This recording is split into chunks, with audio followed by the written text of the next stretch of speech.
ये है कि किसी भी एससी एसटी ओबीसी को मंदिर में नहीं जाना चाहिए, वो उनके लिए है ही नहीं, क्योंकि ये अछूत लोग हैं और को पीट रहे थे। जो मंदिर आ रहा है पवित्र मन से जा रहा है, तो वो महिलाओं को घूरने बदतमीजी करने इसलिए जा रहा है, वो तो वहां पूजा करने जा रहा है। लेकिन पूजा करने का जब उन्हें अधिकार था ही नहीं, और जिस आदमी को पूजा करने से कुछ मिला ही नहीं, तो उन्हें जाने नहीं चाहिए था। हिंदू होने के बाद भी अगर तुम ये सोचो कि हमारे बराबर आ जाओगे, तो ऐसा भी नहीं होगा। हिंदू हो, हिंदू राष्ट्र की मांग करो, बिल्कुल बहुत अच्छा है, लेकिन अगर आप हिंदू राष्ट्र बना रहे हैं, आपने जब इन्हें हिंदू बनाया है, तो फिर जब ये मंदिर जाएंगे तो आप इन्हें पीटते क्यों हैं? या तो ये कहोगे भाई तुम हिंदू नहीं हो, तुम मंदिर नहीं आओगे। आप बोलो तो सही एक बार, मोहन भागवत कहें तो सही कि भाई ये जाटव चमार और ये वाल्मीकि धानक कोली शाक्य मौर्य यादव जाट गुजर ये सब हिंदू नहीं है, ये तो सब। नमस्कार, मैं ज्योति यादव और आप देख रहे हैं हिंद समाचार। खबर मैंने बकायदा आपको उत्तर प्रदेश के रामराज के बाराबंकी की खबर बताई कि किस प्रकार से शैलेंद्र गौतम, जिस लड़के का नाम था जिसकी उम्र 27 वर्षीय थी, मंदिर में प्रवेश करने पर विवाद हो जाता है। और ये विवाद इतना बढ़ जाता है कि शैलेंद्र गौतम को लोटे से, घंटे से, बड़ी ही बर्बरता से मारा जाता है, पीटा जाता है। जहां एक तरफ कांवड़िए चल रहे हैं, कांवड़ यात्रा का बखान हो रहा है, सरकार ये बताने का काम कर रही है कि चारों तरफ जो है कांवड़िए हैं और सभी लोग हिंदू हैं, सनातनी हैं।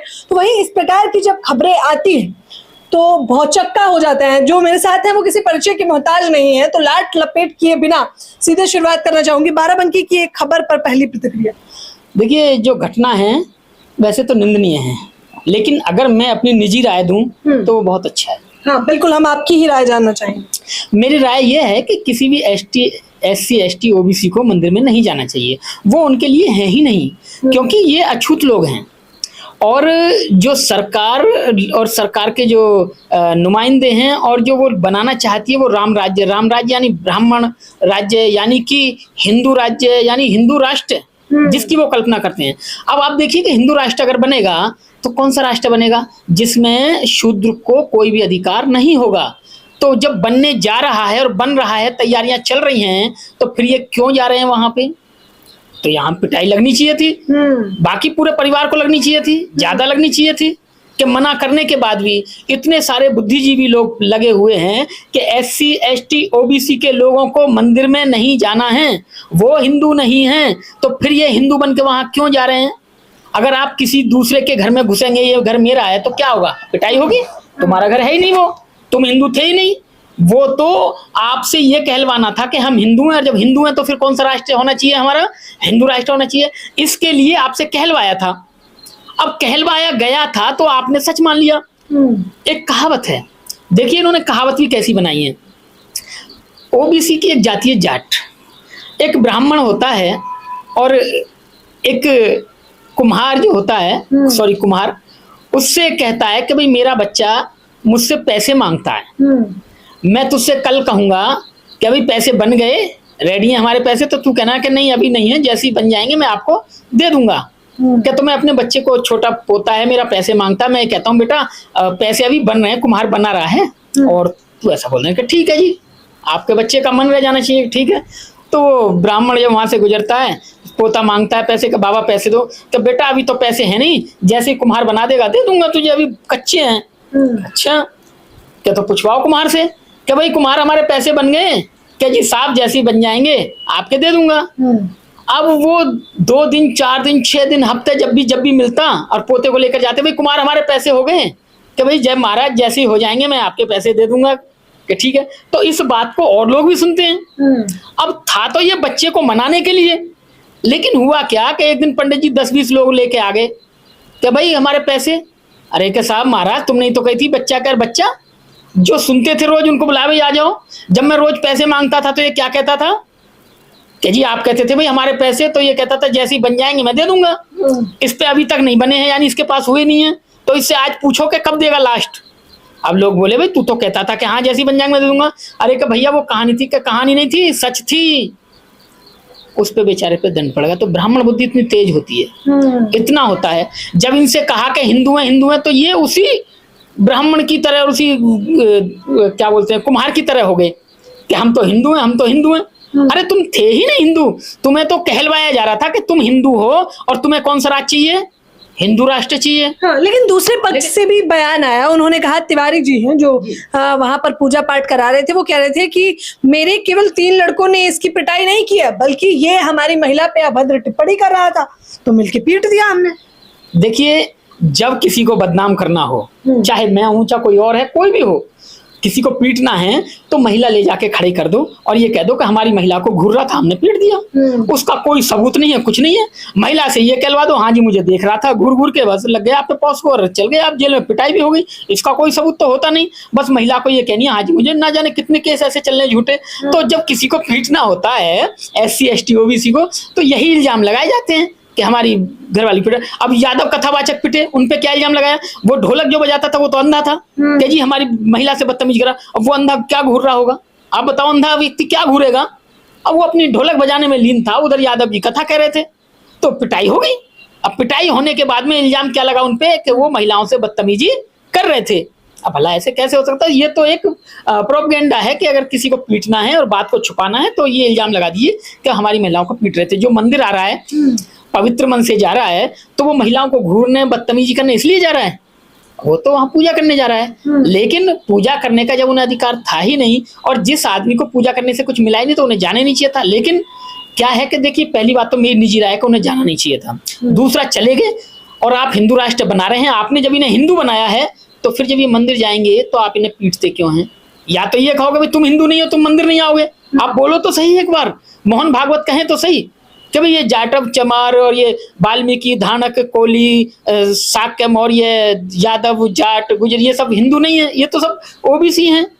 या तो आप ये कहो, और अगर ये तुम्हारे मंदिरों में आ रहे हैं तो भाई इन्हें पीटो मत। तो सभी लोगों को मिलकर जो अच्छा, ये कोई पहली घटना नहीं है ना, बहुत घटनाएं आती हैं, चर्चाओं का विषय भी बनी रहती है, 2 दिन सुर्खियों में भी रहती है, फिर उसके बाद भूल भी जाते हैं और वापस मंदिर में प्रवेश करते हैं। क्या होता है, जिस व्यक्ति का जमीर मर जाता है उसका सब कुछ मर जाता है, उसे कोई फर्क नहीं पड़ता। ज्योतिबा फूले को जब उनका अपमान हुआ और जब वो आत्महत्या करने के लिए जा रहे कि मेरा अपमान हो गया, तो एक शूद्र महिला उन पे हंसने लगी। और वो शूद्र महिला कैसी थी कि जिसके पास, क्योंकि पुणे में ये रिवाज था, पुणे में रिवाज था, और देखा तो नहीं लेकिन पुणे में गया हूँ तो ये रिवाज मैंने वहाँ सुना, पढ़ा, जांच परखा कि जो महिलाएं थी वो सिर्फ यहाँ कपड़ा बांधती थी और यहाँ छोटा सा कपड़ा बांधती थी, एक जैसे गांव में लोग नहाने धोने के लिए तौलिया बांधते हैं इस तरीके से। तो वो हंस रही थी कि देखो इसकी बेइज्जती हो गई। जब ज्योतिबा फूले ने उसको देखा तो ज्योतिबा फूले ने सोचा, अरे मैं कपड़े पहने हुए, इतने अच्छे कपड़े पहने हुए, इतने उस समय ज्योतिबा फूले की पिताजी की मिलें चलती थी, तेल की मिल थी उनकी, कि मैं इतना अमीर होने के बाद मेरे बाप सेठ है और मेरा अपमान हुआ है, मुझे लज्जा आ रही है, और ये तो आधी नंगी है, इसकी कमर पे झाड़ू बंधी है, हरनी बंधी है, इसे पता ही नहीं इज्जत बेइज्जती क्या होती है। तो हकीकत तो ये है कि इन्हें इज्जत बेइज्जती का पता ही नहीं है, पिटना क्या होता है, पीटना क्या होता है, इज्जत क्या होती है। हाँ, किसको पता थी? फूलन को पता थी। फूलन को ये पता थी कि मेरे साथ ज्यादती हुई है। फूलन ने अपने इंटरव्यू में कहा भी था, बताया, वो इंटरव्यू यूट्यूब पे पढ़ा है, आप देख सकते हैं, उसको सुन सकते हैं। फूलन कह रही है कि एक बार मैंने भी सोचा आत्महत्या करूं और मैं चली भी गई आत्महत्या करने के लिए कि मैं कूद जाती हूं, लेकिन जब मैं कूदने को हुई तो मेरे दिमाग में एक बात आया कि तूने कौन सा गुनाह किया? गुनाह तो तेरे साथ हुआ है, गुनाह तो उन्होंने किया है, तो तू क्यों मर रही है? मरना तो नहीं चाहिए, वो कैसे मरेंगे? अब वो आत्महत्या तो करेंगे नहीं, मारना पड़ेगा। मारेगा कौन?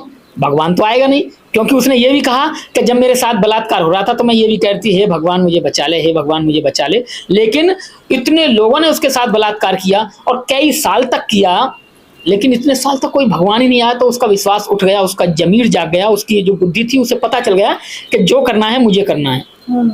और मैं अदालत तक भी गई तो अदालत में भी भंवरी देवी वाला काम हो जाएगा कि भंवरी देवी कांड भी आपने सुना होगा उसके, कि भाई ये अछूत है और ब्राह्मण तो इसे छू नहीं सकता, तो बलात्कार कैसे करेगा?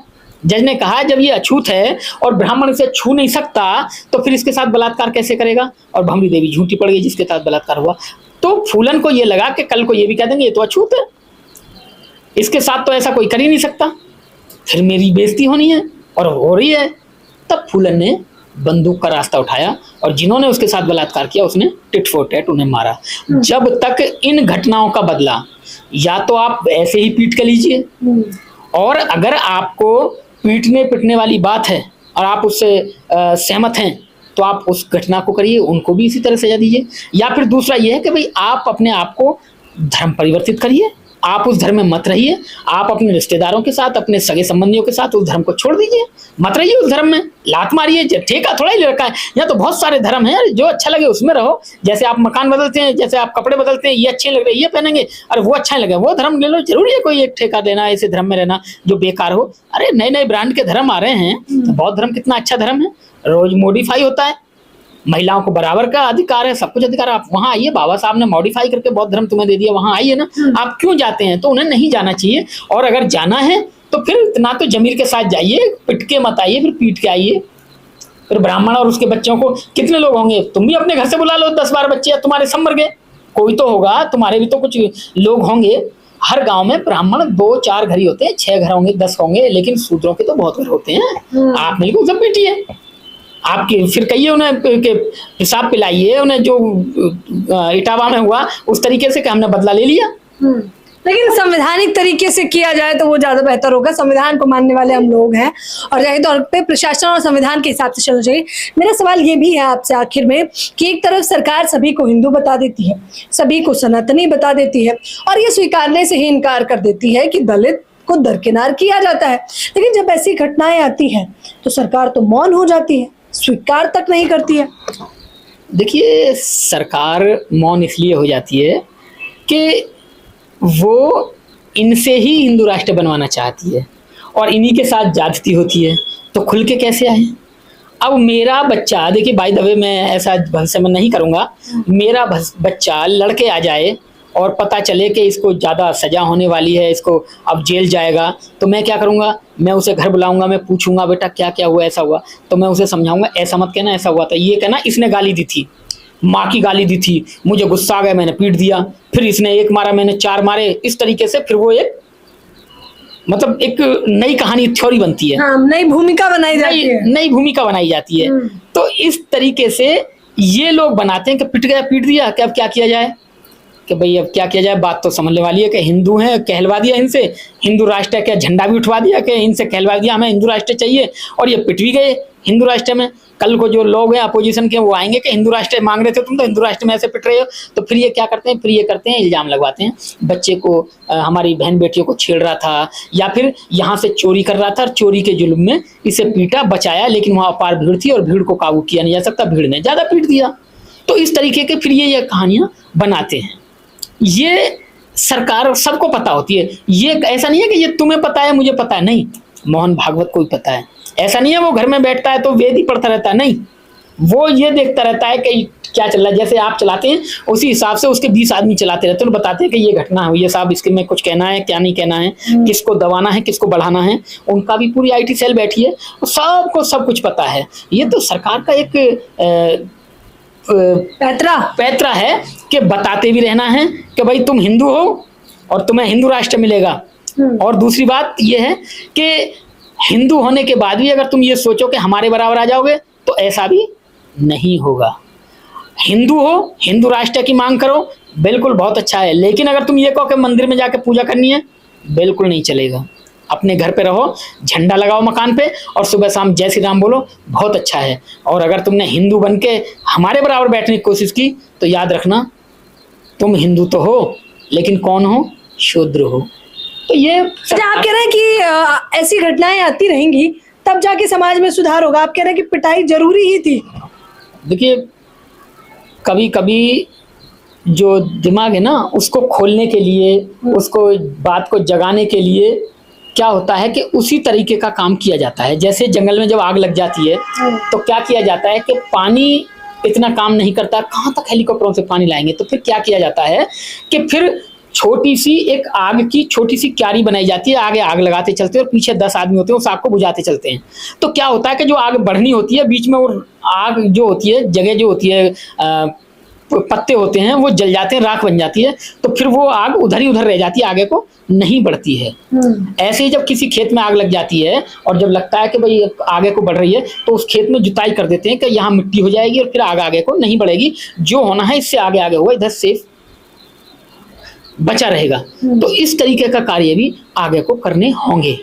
इसलिए सभी को अपने दिमाग से काम लेना होगा, सोचना होगा ये सोचो कि जो तुम्हारे महापुरुष हैं, जो इतना दिमाग लगा के चले गए और ये कह के चले गए, ना हम हिंदू थे, ना हम हिंदू हैं, ना हम हिंदू रहेंगे, तो आप उस बात को मानिए। आप इतने पढ़े लिखे नहीं हैं जितने तुम्हारे महापुरुष थे। महापुरुषों की बात को मानें, उनसे सबक सीखें, उनकी बातों पे अमल करें तो अच्छा रहेगा, वरना आपकी पिटाई ऐसे ही होती रहेगी। महापुरुषों की बात माने, उनकी बातों पर अमल करें, वरना आपकी पिटाई ऐसे ही होती रहेगी। क्योंकि तमाम बाबा साहब B.R. अम्बेडकर हो, ज्योतिबा फुले हो, सावित्रीबाई फुले हो, नाम अनगिनत है, अनंत है।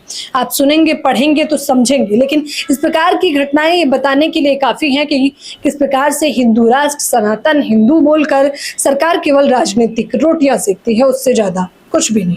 फिलहाल इस चर्चा के बारे में आप लोग मुझे अपनी राय जरूर दें। कैमरामैन नावेद के साथ ज्योति यादव, हिंद समाचार।